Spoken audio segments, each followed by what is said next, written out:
Singapore is actually a city within a garden. We only have about 1% of our land to grow agriculture. So we do have a lot of different concepts, such as these beautiful urban farms.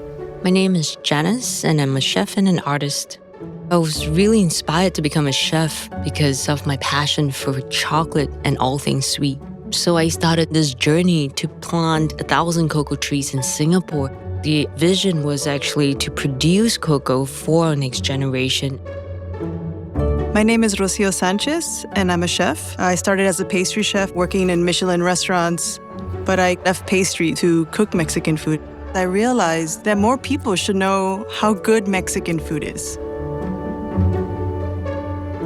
Now we're here in Edible Garden City. It's one of the urban farms in Singapore.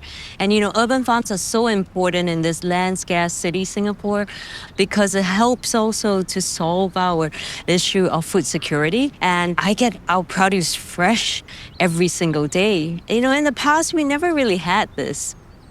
The goal was really to create 3 incredible dishes that have never been done before, showcasing different techniques and fresh local ingredients together on the plate. One of the things I love about Mexico is all of the fruit stands with the chiles and the spices that you get on the corner. And I wanted to create something where it has that same effect in a dessert. For me, it was making this spicy aguachile. It's a very traditional Mexican technique where it's just like fermenting the skins of typically pineapple, but the mango is going to be amazing. And we have the chocolate H2O dessert that featured Singapore chocolate. The Singapore chocolate's never been used before. It's like, how do you even start to create something? Well, we took the fresh pulp. After that, basically started grinding the chocolate beans. Then we just mold it into this cacao pod that just mimics the freshness of the cacao fruit.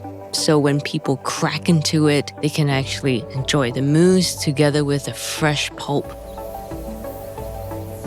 Singapore has so many great ingredients, so I wanted to use a fruit mole for a main dish. And in this dish, I wanted to really highlight the mole using upcycled chocolate, but also all the local fruits and spices that I could find.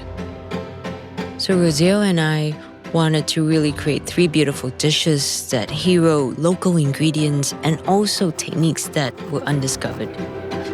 Our main goal was to have our guests find it delicious and also to surprise them that this all came from Singapore. I think that's the amazing thing about cooking and gathering people together. We want everyone to have a good time and everyone to enjoy it. And if you can make them think a little or learn something, that's a definite plus. I had such a great time with my friend Janice, coming to Singapore, looking at the urban farm, collaborating on all these wonderful dishes. This is an extremely special dinner that we cooked together with Rosio because I took so much inspiration from her and her culture in Mexico, all types of flavors. But most importantly, it's about how creative we can get, taking raw ingredients just from our gardens and creating just beautiful, simple dishes that's delicious.